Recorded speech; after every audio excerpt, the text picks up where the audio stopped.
These 8 advanced English words will sharpen your fluency and your IELTS, TOEFL, or Cambridge score. And you won't just memorize them. You'll meet each one inside the story, feel what it means, then prove you caught it. That's how your brain keeps them for good. Dr. Ines Voss had spent 30 years searching for the discovery that would make her name immortal. And when she finally squeezed through the gap in the rock and stood up in the dark, she knew at once that she had found it. The walls of the hidden cavern were covered in paintings, glowing and ancient, untouched by human eyes for 30,000 years. What she did not expect was the one small mark that would change not her name, but her heart. Ines was a woman of fierce ambition. For 30 years, she had given everything to her work, every holiday, every friendship, every birthday she had missed. All of it fed into one burning ambition, to find something so great that the world would never forget her name.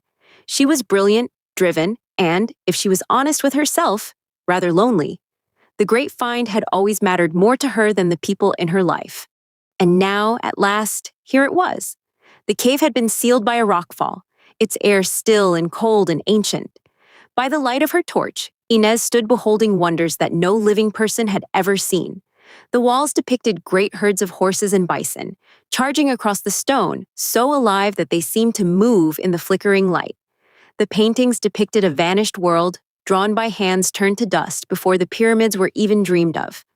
It was the find of the century, perhaps of all time.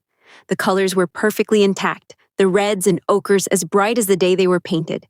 Every line was intact, every animal whole, after 30,000 years in the dark.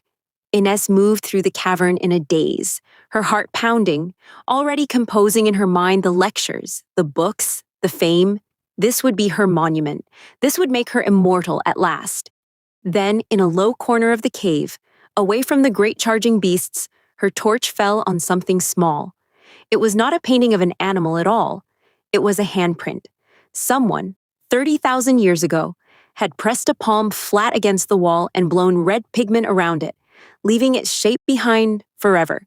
Ines crouched, kneeling down to look more closely, and her breath caught in her throat. Because beside the first handprint, there was a second one, and the second was tiny.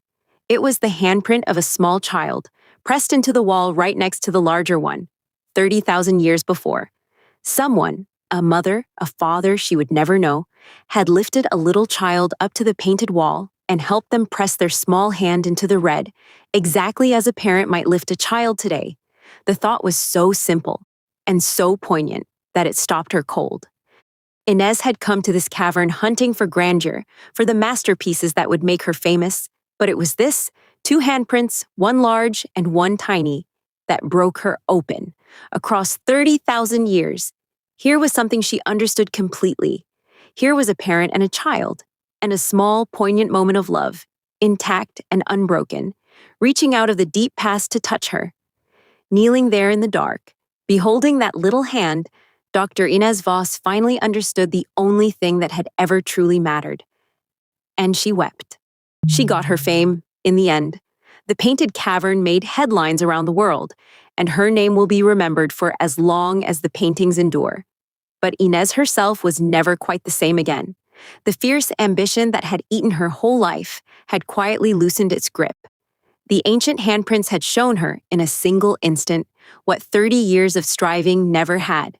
That the great masterpieces fade and the proud names are forgotten, but the small, ordinary love between a parent and a child is the one thing that truly outlasts the centuries. When the cave was finally opened to other scholars, they all rushed, of course, to the great galloping horses and the charging bison.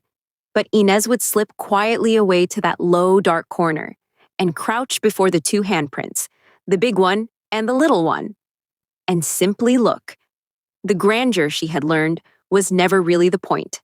The point had always been one ancient hand reaching out to hold another across all the long centuries in between. Now, and did you catch all 8? Let's find out. An adjective meaning very, very old, belonging to the distant past. It describes the ruins of Rome, or a fossil from a long-vanished age. The cave paintings were this, fully 30,000 years old. The walls were covered in what kind of paintings? 30,000 years old.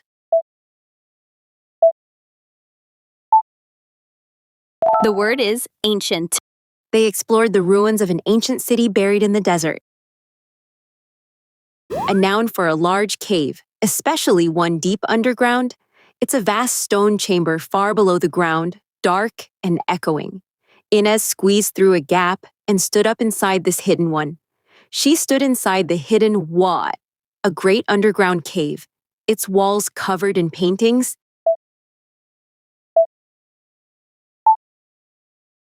The word is cavern. Deep in the mountain, they found a huge cavern full of crystals. An adjective meaning complete and undamaged, whole, with nothing broken. It describes an old Voss dug up without a single crack or chip. The colors and lines of the paintings were perfectly this after 30,000 years. The reds and ochres were perfectly what? Whole and undamaged, as bright as the day they were painted.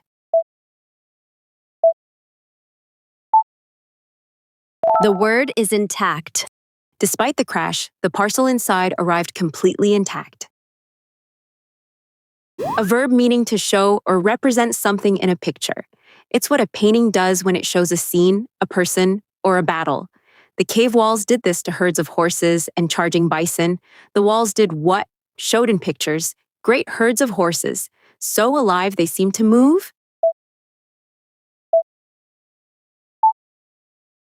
The word is depict. The old painting depicts a busy market in a medieval town. A noun for a strong desire to achieve success, fame, or power. It's the fierce drive that makes someone chase a great goal above all else. Ines had given her whole life to this one burning wish to be famous. Her fierce what? Strong desire for fame had cost her every friendship and holiday.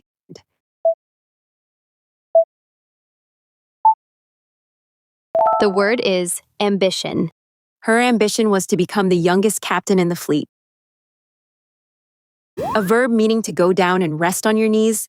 It's what people do at prayer, lowering their bodies onto the floor. Ines did this in the dark to look closely at the small handprint. She crouched doing what? Going down onto her knees, on the cold stone to look closer at the mark. The word is kneel. She had to kneel down on the grass to reach the tiny flower. A verb, rather formal, meaning to see or look at something remarkable. It's the grand old word for gazing in wonder at an amazing sight. Ines was the first living person to do this to the paintings in 30,000 years. She stood doing what? Gazing in wonder at sights no living person had seen for 30,000 years.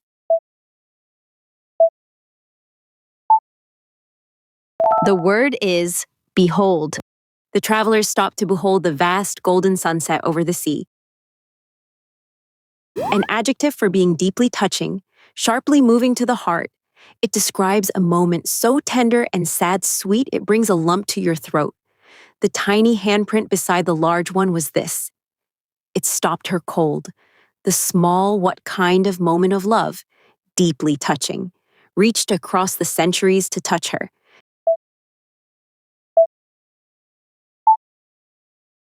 The word is poignant. The old soldier's last letter home was unbearably poignant. Quick recap. How many do you still remember? Ancient. Cavern. Intact. Depict.